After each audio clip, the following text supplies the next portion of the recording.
पुराने वक्त में किसी गांव में एक आदमी रहता था जिसने एक घोड़ा पाल रखा था। उस आदमी के 4 बेटे थे। बाप के लिए तो वे चारों ही लाडले थे, लेकिन थे वे अव्वल दर्जे के बेवकूफ। जब वह आदमी मर गया तो उसके बेटों ने आपस में मशवरा किया कि बाप तो दुनिया से चला गया, अब इस घोड़े को कौन पाले। उन्होंने मिलकर फैसला किया कि घोड़े को काटकर आपस में तकसीम कर लेते हैं और हर भाई के हिस्से में घोड़े की एक एक टांग आएगी। लेकिन उनके लिए मुसीबत यह बनी कि घोड़े के बाकी जिस्म को कैसे बांटा जाए। वे घोड़े के पास खड़े यही हिसाब किताब लगा रहे थे कि इसी दौरान एक शख्स वहां से गुजरा। उसने इन चारों भाइयों से पूछा, भाइयों, आप में किस बात पर आपस में इख्तिलाफ है? मुझे बताओ, हो सकता है मैं तुम्हारे मसले का कोई हल निकाल सकूं। चारों भाइयों में से एक ने जवाब दिया, हम 4 भाई हैं, आप हमें बताइए, हम इस घोड़े को आपस में बराबर कैसे बांटें? उस शख्स ने कहा, यह तो बहुत आसान है। ऐसा करो, इस घोड़े को बेच दो और जो रकम मिले वो आपस में बांट लो। चारों भाई इस बात पर राजी हो गए और घोड़े को बेचने के लिए शहर की तरफ रवाना हुए। सफर के दौरान वे जंगल से गुजरे तो वहीं उन्हें रात हो गई। चारों भाई दिन भर के थके हुए थे। वे जैसे ही लेटे उन्हें नींद आ गई। जब वे गहरी नींद में सो रहे थे तो रात के किसी पहर एक चोर वहां से गुजरा। उसने देखा कि चारों आदमी बेखबर सो रहे हैं और जोर जोर से खर्राटे ले रहे हैं। चोर आहिस्ता से घोड़े की तरफ बढ़ा, घोड़े की रस्सी खोली और आहिस्ता से घोड़े को भगाकर वहां से चला गया। थोड़ी देर बाद एक भाई की आंख खुली तो उसने देखा कि घोड़ा वहां से गायब है। फौरन उसने दूसरे भाइयों को भी जगाया और बताया कि हमारा घोड़ा चोरी हो गया है। एक भाई ने अंगड़ाई लेते हुए कहा, सो जाओ, सो जाओ, रमजान खान ले गया होगा, सुबह देख लेंगे। सुबह जब चारों भाइयों की आंख खुली तो वे रमजान खान को ढूंढने निकल पड़े। रास्ते में उन्होंने एक ऊंट के पांव के निशान देखे तो उनमें से एक भाई कहने लगा, यह देखो, ऊंट के पांव के निशान। दूसरे ने कहा, भाई, यह किसी नर ऊंट के पांव के निशान हैं। तीसरा कहने लगा, यह ऊंट तो एक आंख से अंधा भी लगता है। अब चौथा बोला, रस्सी तोड़कर भागा होगा। फिर वे चारों आगे बढ़े। अभी कुछ ही दूर गए होंगे कि उन्होंने देखा कि एक शख्स परेशान हालत में आ रहा है। उसने इनसे पूछा, आप लोगों ने यहां कोई ऊंट तो नहीं देखा? इनमें से एक ने कहा, नर ऊंट। दूसरे ने कहा, एक आंख से अंधा भी था। तीसरे ने कहा, रस्सी तोड़कर भागा था। वह शख्स कहने लगा, तुम बिल्कुल ठीक कहते हो, ये बताओ, ऊंट कहां देखा तुमने? उन्होंने यक जुबान होकर कहा, हमने ऊंट तो नहीं देखा, तुम आगे जाकर तलाश करो। वह शख्स कहने लगा, भाइयों, तुम्हारे पास ऊंट से मुतालिक इतनी मालूमात है और फिर भी तुम इनकार करते हो। भला यह क्या बात हुई? हो सकता है तुम लोगों ने ही मेरा ऊंट चुराया हो। चलो बादशाह के पास चलते हैं, वही इस बारे में फैसला करेंगे। चारों भाई और ऊंट का मालिक बादशाह के दरबार की तरफ रवाना हो गए। रास्ते में जमीन पर उन्हें किसी इंसान के पैरों के निशान नजर आए। चारों भाइयों में से एक ने कहा, यह औरत के पांव के निशान हैं। दूसरे ने कहा, यह घर से नाराज होकर निकली है। तीसरे ने कहा, भाई, यह तो पेट से लगती है, यानी इसे बच्चा होने वाला है। बातें करते करते जब वे आगे बढ़े तो एक शख्स भागा भागा आया। उसने पूछा, भाइयों, रास्ते में तुम लोगों ने किसी औरत को तो नहीं देखा? एक भाई ने कहा, वो जो नाराज होकर घर से निकली थी। अब दूसरा भाई बोला, मेरे ख्याल में पेट से भी थी। उसने कहा, हाँ, बिल्कुल दुरुस्त कह रहे हो। तीसरे ने कहा, रात के वक्त घर से भाग गई थी। हाँ हाँ, बिल्कुल ठीक। ये बताओ, वह कहां है? चारों भाइयों ने फिर से यक जुबान होकर कहा, हमने तो उसे नहीं देखा, जाकर कहीं और तलाश करो। वह शख्स कहने लगा, मैं तुम्हारी बात पर कैसे यकीन कर लूं? तुम सब कुछ जानते हो और अब कह रहे हो कि हमें इसके बारे में कुछ मालूम नहीं। मेरी औरत यकीनन तुम लोगों के पास है। वे भाई कहने लगे, अगर तुम्हें हम पर शक है और हमारी बात पर यकीन नहीं तो आओ हमारे साथ बादशाह के पास चलो ताकि वह इस मामले का कोई फैसला करे। अब वह शख्स भी इनके साथ चल पड़ा। चलते चलते वे एक शहर में पहुंच गए। एक गली में उन्होंने एक शख्स से पूछा, यह रमजान खान का घर कहां है? उसने साथ वाले घर की तरफ इशारा किया। उसी वक्त एक घर से एक शख्स निकला और कहने लगा, रमजान खान मैं हूं, कहो क्या बात है। वे भाई कहने लगे, कल रात तुम हमारा घोड़ा ले गए थे, वह हमें वापस कर दो। रमजान खान कहने लगा, मैं अपने घर पर हूं, तुम लोग पागल हो, अहमक हो, भला मैं कैसे तुम्हारा घोड़ा ले गया। वे भाई कहने लगे, अगर तुम्हें इनकार है तो चलो बादशाह के पास चलो।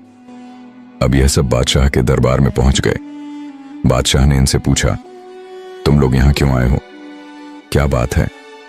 उन्होंने कहा, हम इंसाफ के लिए बादशाह के हुजूर पेश हुए हैं। फिर सबने बादशाह को तमाम बातें बारी बारी बता दी। ऊंट के मालिक ने कहा, जनाब, इन लोगों ने पहले मेरे गुमशुदा ऊंट के मुतालिक तमाम बातें दुरुस्त बताईं और फिर कहते हैं कि हमने उसे नहीं देखा। ऊंट को चुराने वाले यकीनन यही लोग हैं, मुझे इंसाफ चाहिए। दूसरा शख्स कहने लगा, मेरी बीवी रात को घर से निकली है और इन लोगों ने उसके बारे में बिल्कुल सही मालूमात दी और साथ ही कहते हैं कि हमने उसे नहीं देखा। मेरी बीवी को अगवा करने वाले यही चारों हैं और कोई नहीं। बादशाह ने उन चारों भाइयों से पूछा, तुम लोग अपनी सफाई में क्या कहना चाहते हो। उन भाइयों ने जवाब दिया, हुजूर, हमारी बात पहले तवज्जो से सुन लें। रात को रमजान खान ने हमारा घोड़ा चोरी कर लिया। अभी वे इतना ही कह पाए थे कि रमजान खान ने कहा, आलिजा, मुझे इसके मुतालिक बिल्कुल इल्म नहीं, मुझे यह लोग बिला वजह पकड़ लाए हैं। अब बादशाह ने उन चारों भाइयों से पूछा, यह बताओ, जब रमजान खान घोड़ा चोरी करके ले जा रहा था तो तुम में से किसी ने इसे देखा। वे भाई कहने लगे, हुजूर, हम में से किसी ने इसे नहीं देखा। फिर बादशाह ने गुस्से में कहा, जब तुम लोगों ने इसे देखा ही नहीं तो इस पर झूठा इल्जाम क्यों लगाते हो, और यह जो दूसरे लोग तुम्हें अपने मुकद्दमों में मुलजिम ठहरा रहे हैं, इसकी सफाई में तुम क्या कहना चाहते हो। इन चारों बेवकूफ भाइयों ने कहा, हुजूर, यह लोग हम पर तोहमत लगा रहे हैं, हम मुजरिम नहीं, दरअसल हम इल्म ए गैब जानते हैं, हमें सब कुछ इसी इल्म के जरिए मालूम होता है।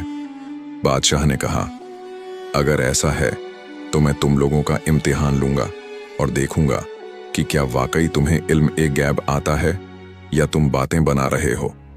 इसके लिए मैं एक चीज को दूसरी चीज के अंदर छुपा कर रखूंगा।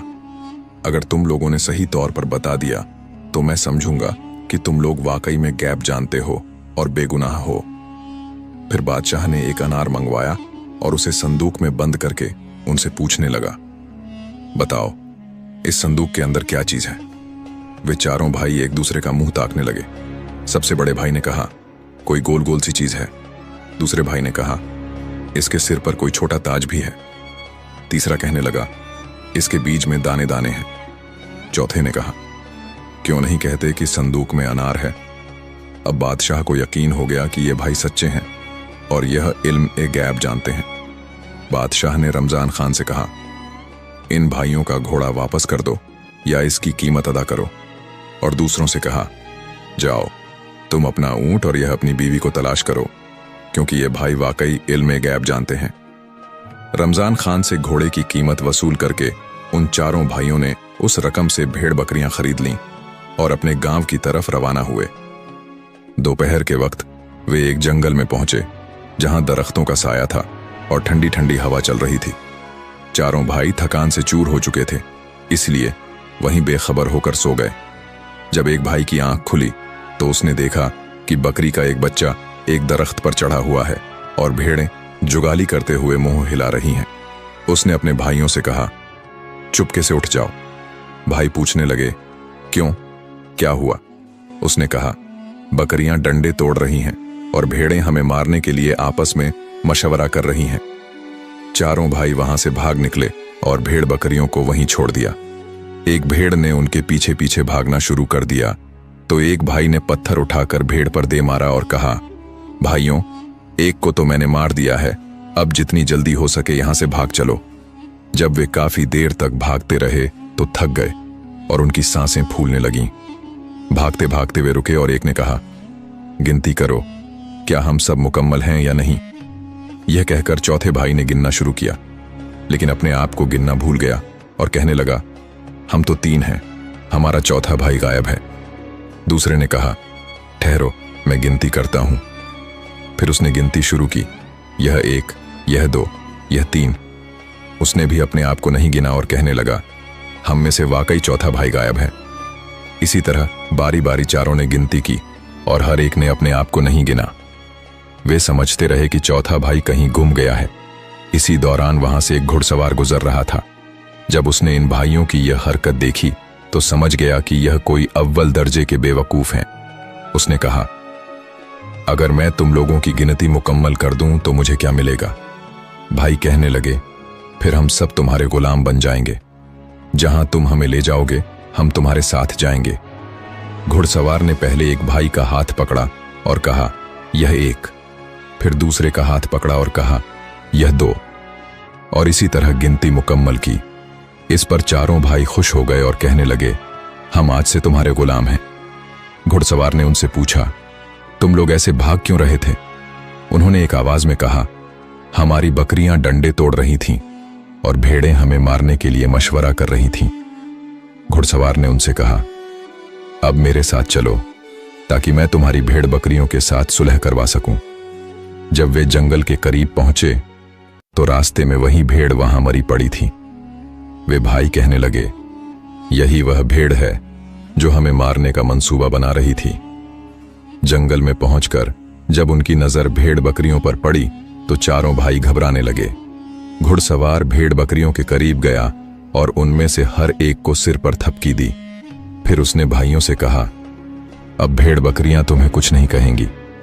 इसके बाद उसने कहा, आओ तुम भी मेरे साथ चलो।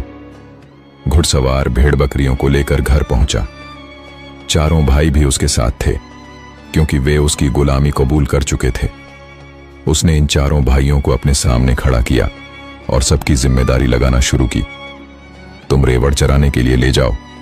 दूसरे से कहा, तुम बैलों के जोड़े के लिए घास काट कर लाओ और इन्हें खिलाओ। तीसरे से कहा, मेरी मां बीमार है, तुम उसका ख्याल रखोगे और याद रखना उस पर मक्खी भी न बैठे। आखिरी को कहने लगा, तुम गेहूं की फसल की कटाई करके एक जगह सलीके से रख दो। मुख्तलिफ काम इन चारों भाइयों के सुपुर्द करके घुड़सवार अब अपने काम और कारोबार में मसरूफ हो गया। जिस भाई के जिम्मे मक्खी उड़ाने का काम था वह एक डंडा लेकर बैठ गया। जब घुड़सवार की मां पर कोई मक्खी बैठती तो वह मक्खी को डंडे से मारता और बेचारी बुढ़िया चीखती चिल्लाती रही। 3-4 जोरदार डंडे लगने के बाद वह बुढ़िया बेचारी दम तोड़ गई और अल्लाह को प्यारी हो गई। जब वह बिल्कुल खामोश और स्थिर हो गई तो उसने सोचा कि शायद यह बुढ़िया आराम कर रही है। इसने बुढ़िया पर चादर डाल दी और खुद एक तरफ होकर बैठ गया। जिस भाई के जिम्मे बैलों को चारा खिलाना था उसने अपने दिल में सोचा कि यह काम बहुत मुश्किल है और वह यह नहीं कर सकता। लिहाजा उसने फौरन दोनों बैलों को ज़िबह किया और उनके मुंह घास और भूसे में गाड़ दिए ताकि वे खुद खाते रहें। गेहूं की फसल पर जिस भाई की ड्यूटी थी उसने सोचा, यह बहुत बड़ा और मुश्किल काम है, क्यों ना इन दानों को भून दिया जाए। यह सोचकर उसने गेहूं की फसल को आग लगा दी। अब चौथा भाई जो भेड़ों को लेकर गया था वह भेड़ों को चरा रहा था कि अचानक वहां भेड़िए आ निकले और भेड़ों को एक एक करके खाने लगे। उसने सोचा, इस गांव के कुत्ते बेचारे कितने भूखे हैं और लगता है कि इनके मालिक उन्हें खाने के लिए कुछ नहीं देते। इसने भेड़ों को वहीं छोड़ा और खुद वापस घर लौट आया। दोपहर को जब घुड़सवार घर पहुंचा तो एक भाई से पूछने लगा, क्या तुमने मेरी मां की अच्छी तरह खिदमत की? वह भाई कहने लगा, जनाब आप क्या पूछते हैं, जब से आप गए हैं वह आराम कर रही हैं। जब घुड़सवार ने चादर उठाकर देखा तो मां का चेहरा खून से लथपथ था और वह मर चुकी थी। घुड़सवार अब रोने धोने लगा और सोचा कि दूसरे भाइयों की भी खबर लूं, न जाने उन्होंने क्या क्या गुल खिलाए होंगे। जब उसने बैल वाले से पूछा, तुमने क्या किया? तो वह कहने लगा, अभी तक बैलों के मुंह भूसे में डाले हुए हैं ताकि उनके पेट अच्छी तरह भर जाएं। वे तो खुद ही खाते जा रहे हैं। जब घुड़सवार ने देखा तो बैलों के सर कटे हुए और भूसे में दफन थे। इसके बाद उसने फसल वाले से पूछा, क्या तुमने फसल की कटाई कर दी? तो उसने खुशी खुशी बताया, मुझे ख्याल आया कि आपकी मां बूढ़ी है, भला रोटी कहां पकाएंगी? मैंने गेहूं को ही भून दिया जब घुड़सवार ने देखा तो उसकी पूरी गेहूं की फसल जली हुई थी। अब घुड़सवार ने आखिरी भाई से पूछा, भेड़ बकरियां कहाँ हैं? तो वह कहने लगा, इस शहर के कुत्ते बहुत भूखे हैं। आज तक मैंने ऐसे भूखे कुत्ते नहीं देखे। वे आकर बकरियों को खाने लगे। मैंने उन्हें खाने दिया और उन्हें रोकने की कोशिश नहीं की। घुड़सवार ने सबकी बातें सुनी तो सर पीट लिया और फिर चारों को तलब करके कहा, तुम लोगों ने मुझे इस कदर नुकसान पहुंचाया है कि मेरी आइंदा नस्लें भी याद रखेंगी। तुम लोगों ने मेरी मां को मार डाला और मेरे कारोबार को तबाह कर दिया। खैर, तुम लोग हो ही भोले और बेवकूफ, इसलिए मैं तुम्हें माफ करता हूं। अब तुम सब ऐसा करो कि एक बेलचा लेकर कब्रिस्तान जाओ और वहां एक ऐसी कब्र तैयार करो जो कान के बराबर गहरी हो। चारों भाई कब्र खोदने के लिए कब्रिस्तान रवाना हुए और वहां पहुंचकर एक ने बेलचा मारा, दूसरे भाई ने अपना कान वहां रख दिया और कहने लगा, यह कब्र तो कान से बड़ी हो गई है। बाकी भाइयों ने भी अपना अपना कान उस कब्र के निशान पर रखा और कहने लगे, यह कब्र तो कान से बड़ी बन गई है। उन्होंने सोचा कि घुड़सवार पहले ही उनसे नाराज है और अगर कब्र बड़ी बन गई तो और भी ज्यादा बिगड़ जाएगा। उन्होंने कब्र को वहीं छोड़ा और यह सोचकर घर पहुंच गए कि कब्र बन चुकी है। घुड़सवार हैरान हुआ कि यह लोग इतनी जल्दी वापस कैसे आ गए। उसने पूछा, क्या तुमने कब्र भी खोदी या वैसे ही वापस आ गए हो? वह भाई कहने लगे, जनाब, यह कोई मुश्किल काम नहीं था, हम तो कब्र खोदकर आ भी गए। घुड़सवार ने कहा, इस काम में तो काफी वक्त लगता है, मालूम नहीं तुम लोगों ने इतनी जल्दी कब्र कैसे खोद ली। चलो मेरे साथ चलो, मुझे दिखाओ। जब कब्रिस्तान पहुंचे तो कब्र तलाश करने लगे, मगर वह कब्र कहीं नजर न आई। कब्र तलाश करते करते काफी वक्त लग गया। आखिरकार एक भाई बोला, जनाब, ये देखें, यह कान के बराबर कब्र। घुड़सवार कहने लगा, अरे बुद्धू, मैंने कान की तरफ इशारा करके गहराई बताई थी, यह तो महज एक मुट्ठी भर कब्र है।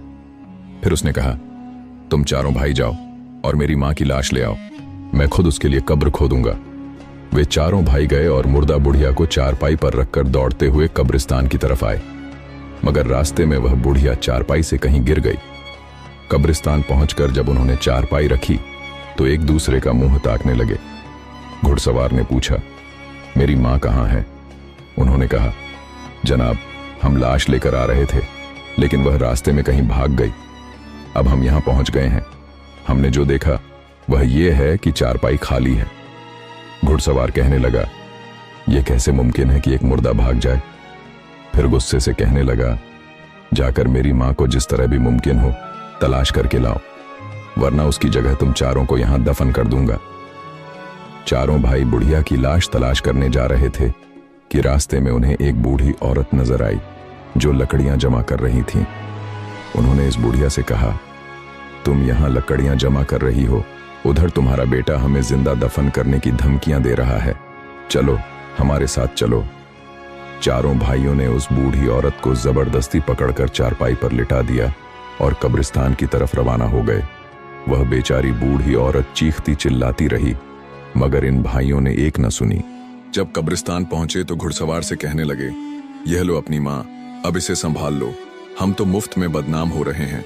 यह अभी भी नहीं आ रही थी, हम इसे जबरदस्ती पकड़कर लाए हैं। घुड़सवार ने बूढ़ी औरत को देखा तो उससे माफी मांगी और कहने लगा, इन्होंने मेरी बूढ़ी मां की लाश को कहीं गुम कर दिया है और उसकी जगह तुम्हें उठाकर ले आए हैं, मैं इसकी माफी मांगता हूं। इसके बाद घुड़सवार खुद गया और अपनी मां की लाश को तलाश करके लाया और उसे दफन किया।